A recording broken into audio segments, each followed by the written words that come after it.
how's it going? It's Catherine from Drier Days Art Studio. Thanks so much for being with me today. I want to do a bigger tree ring pour, and I had this 20 by 20 that I have refurbished here. I didn't have a black gesso, so what I did was I took my white gesso and I added a couple of drops of the Liquitex black acrylic inks and got this nice gray color. So I'm going to be doing the tree ring pour today with it's an off-white, so the color that this is titanium white mixed with a pearl metallic craft paint, because I didn't want it to be a pure white. So this is a nice off-white color and has a little bit of the metallic in there. I mixed this with my pouring medium and water, and I will get into my pouring ratio in a second and how I poured this. Then I have a gray silver mixture here, and that color is Artist Loft gray and a bright silver metallic mixed in with that one. Now I have a darker blue here, and I just love how this blue came out. I hope it comes out and pops really nicely in the painting. And the colors that I used for that were Winsor Newton Cobalt Blue, and I mixed that with a Pewter Metallic craft paint. And then I have black, which is just Mars Black from Basics Liquitex paints.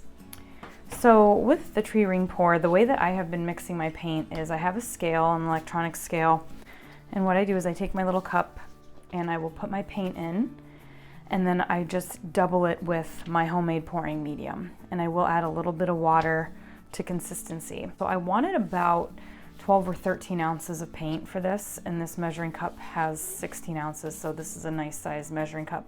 I like that it has a little spout here. That's going to be really nice for us doing the tree ring pour technique. So since I have 4 colors here, what I did was I did about 3 ounces of color, 3 ounces of paint total, so that's with pouring medium and water and everything. So what I did was, let's take the white for example, since I did 2 colors. I did about 0.8 ounces of the titanium white, and then I added in the pearl metallic until it hit about 1.3 ounces. Then I did pouring medium till it hit about 2.6 ounces. Mixed that up, it was still pretty thick, so then I added water until I got it to about 3 ounces. I did that with all the colors here, and I'm pretty excited about this pour.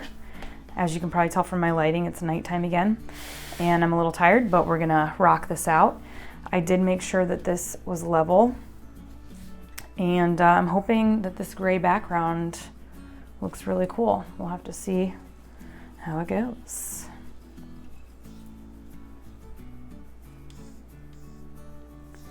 The recipe and video for my homemade pouring medium will be in the description below. And all products that I use in this video will also be in the description below.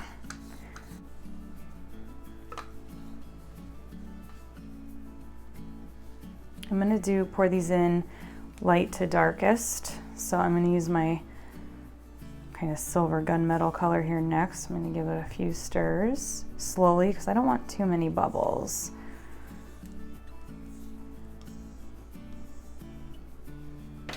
I'm going to kind of pour this in on the side here.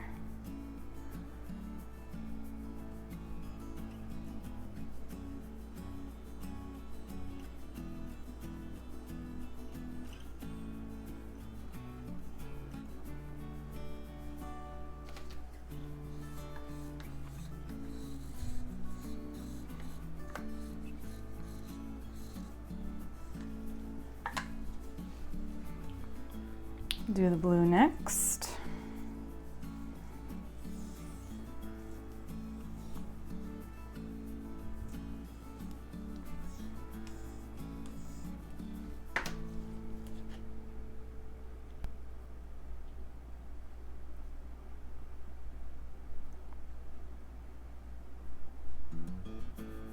And what this is doing is really layering the paint nicely on top of each other by tilting it this way.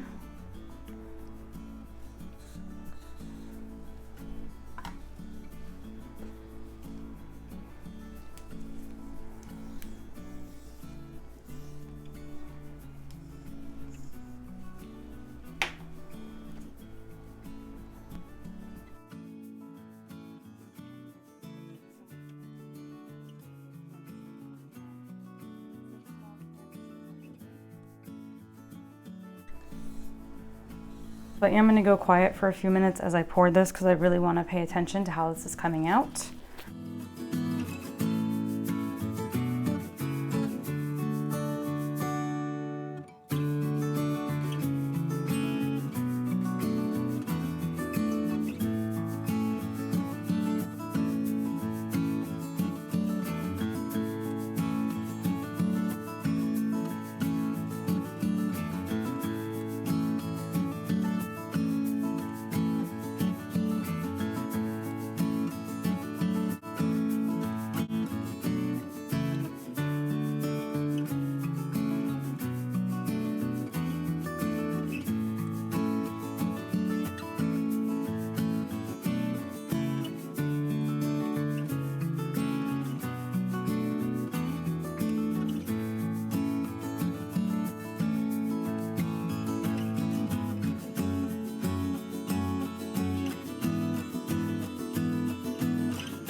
So much of these techniques, guys, are how you manipulate the paint around. And it can take some time to get comfortable. I remember when I would pour in the beginning, I was so nervous, and depending on the day now, I can still get a little bit nervous about the paint, but you see so much of this right here is just how I am moving this and manipulating this paint around. And watching where it's going.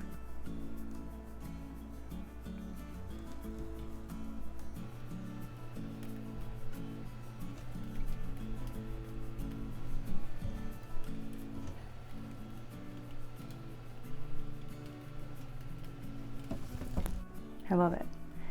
I like the differences around here where you can see the paint has ended and the background has started. I like that. I love the different colors you can see coming out here. Now, I did not add any silicone to this, but I noticed this with a tree ring pour I did the other day, that some spots are coming up. I like that. It gives it a little bit of texture. It's the other colors kind of peeking through there. But I just wanted to make a note that that is without any silicone. There was no silicone in this. All right, well, I'm gonna let this dry, and I'm most likely going to spray varnish it with my gloss varnisher. I've been really liking this UV resistant clear Krylon spray gloss. It goes on really nice and lightweight, and I only do about 2 coats of it, and it gives a really nice gloss finish without being really thick looking. I'm going to give a close-up of this while it is still wet.